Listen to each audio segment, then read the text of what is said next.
Luar biasa sekali ya teman-teman.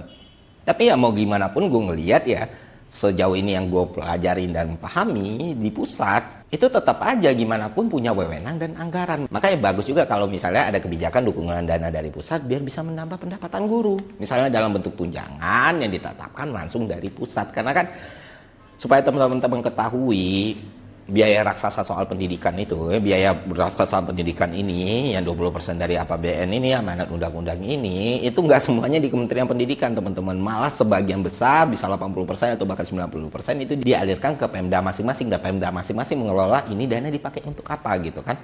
Itu yang gue pelajarin selama 10 tahun di Kementerian Keuangan melalui DAK, DAU dan beberapa penyaluran yang lain. Dan di sini sebenarnya bottleneck yang sering terjadi gitu. Sampai di suatu daerah yang pernah gue riset, gue observasi, dana-dana pendidikan ini dipakainya bukan untuk memberikan standar kesejahteraan guru atau memberikan fasilitas yang mudah ke murid, tapi dirancang untuk buat suatu beasiswa yang sebenarnya biaya budgetnya itu gede banget tapi tidak diperuntukkan dengan tepat sasaran.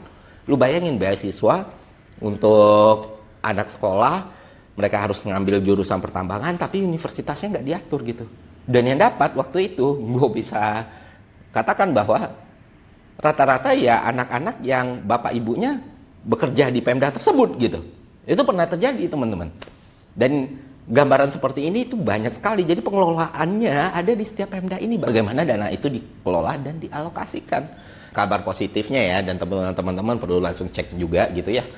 Dari apa yang kita dapat dan dari informasi yang kita coba telusuri dan kita sisir gitu, salah satunya melalui pernyataan Presiden sendiri, Pak Prabowo Subianto pas Hari Guru di akhir tahun 2025 kemarin, guru honorer itu bakal dapat tunjangan sertifikasi sebesar 2 juta per bulan, dan ini diberikan kepada guru-guru yang sudah lulus nih program PPG-nya. Setelah itu kan kita tanya tuh